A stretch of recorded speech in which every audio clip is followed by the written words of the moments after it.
I left my father-in-law red-faced after I kept asking him to explain his joke until he had nothing left to say. Now my fiancé's family is thinking twice before bringing up my past again. I used to be an escort from 18 until I was 23. I'm not proud of it, but I also don't give an F because I did what I had to do to keep studying and a roof over my head. That's how I met my now fiancé, though he was never my client. We began to date when I was 25, and 3 or 4 months after that, his brother-in-law exposed me because there's no way my fiancé knows. And thus we had to come clean in front of his whole family. Yes, I did that. Yes, he knows. Yes, he doesn't care. It was 2 years ago we got over it. After that, there was a span of 3 to 4 months in where my mother-in-law and some of my fiancé's aunts and cousin policed their husband when I was around. It was really weird, to be honest, because this dudes were like 40 to 60 years old and I wasn't that desperate. So my fiancé shut their bull poop hard, and even when his family still gives me the side eye from time to time, we thought it was behind us. He proposed last year, and 5 months ago, we found out that I was pregnant. We were really happy about it, and we told his family as soon as we knew. His sisters and young brother were happy for us, but his mom took me aside and begged me to be honest with her and asked if this was really my fiancé's child. I was taken aback, but I just rolled my eyes and said yes. She gave me some crappy speech about how she only wanted to make sure and that she was happy to be a grandmother. Well, last weekend we were at his parents with his family and some of his friends, and we were talking about the name, how he might look. And my father-in-law said that he and his children have a birthmark in the inner thigh,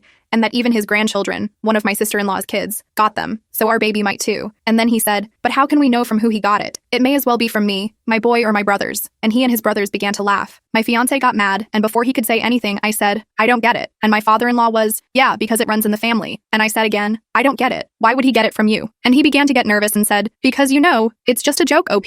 And I said, but I don't get it, and you all laughed. Explain. It got to the point that some of his friends said, hey, it's not funny. So he excused himself and left. Later, my fiancé's brother-in-law came to me and said that I was wrong for embarrassing him like that in his own house, and that I knew what the joke was about, and because of my past, I shouldn't be surprised. Now they're all demanding that I apologize to my father-in-law.